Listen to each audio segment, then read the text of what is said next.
Channel पे आपका स्वागत करता हूँ। एक भैया मिले हैं, उनसे हम बात करेंगे और जानेंगे और कुछ सुनाना चाहते हैं, उनसे सुनना चाहेंगे। बहुत बहुत धन्यवाद भैया। बहुत बहुत धन्यवाद आपका। मैं राम जतन यादव काफ़ी दिन तक एथलीट रह चुका हूँ। जी।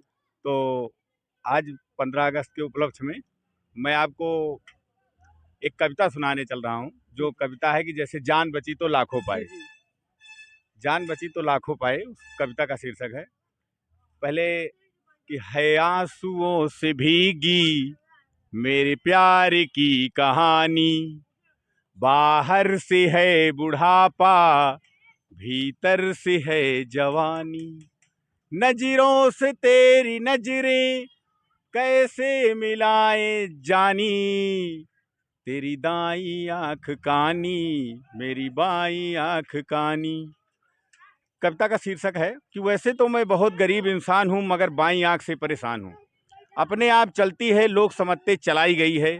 एक बार क्लास में एक लड़की बैठी थी पास में, नाम था सुरेखा। उसने मुझे देखा और मेरी बाई आंख चल गई। लड़की हाय हाय करके क्लास से निकल गई। थोड़ी देर बाद जब हमें आया याद, प्रिंसिपल ने बुलाया, लंबा चौड़ा लेक्चर सुनाया। उसके बाद हमने कहा भूल हो गई। बोले ऐसा भी होता है भूल में, शर्म नहीं आती आंख चलाते हो स्कूल में। इससे पहले कि हम हकीकत बयान करते, फिर से चल गई, प्रिंसिपल को खल गई। हुआ ये परिणाम, स्कूल से काटा गया नाम, मुश्किल तमाम मिला एक काम।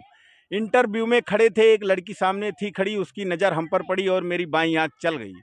लड़की उछल गई, दूसरे उम्मीदवार चौंके, लड़की का पता लेकर भौंके। फिर क्या था, मार मार कर जूता चप्पल तोड़ दिए, सर पर पांव रखकर भागे, लोग पीछे हम आगे। भागते भागते घुस गए घर में, भयंकर पीड़ा थी सर में, बुरी तरह हाँफ रहे थे, हाथ पैर कांप रहे थे। तभी घरवाली पूछा कौन, हम खड़े रहे मौन। वह बोली बतलाते हो या किसी को बुलाऊं, इससे पहले कि जुबान हिलाऊं, और मेरी बाईं आंख चल गई। मारे गुस्से से जल गई, बुरी तरह से चीखी, साक्षात दुर्गा सी दिखी। इतने में लोग हो गए इकट्ठे, पड़ोसी मौसा मौसी भतीजे और लोग।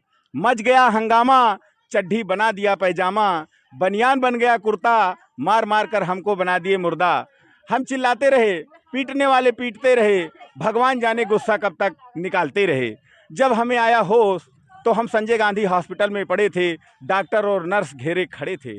नर्स बोली एक्सक्यूज मी राम, दर्द कहाँ है। हमने कहा बतलाते हैं, इससे पहले कि जुबान हिलाते हैं, और मेरी बाईं आंख चल गई। नर्स ने कुछ ना बोली, लेकिन डॉक्टर को खल गई। डॉक्टर और नर्स जाने के बाद एक आया वार्ड बॉय, बोला भाग जाओ चुपचाप, नहीं तो जानते हो आप। हमने कहा भाई डॉक्टर और नर्स को गड़ गई बात तो मेरा क्या बिगड़वा देगा।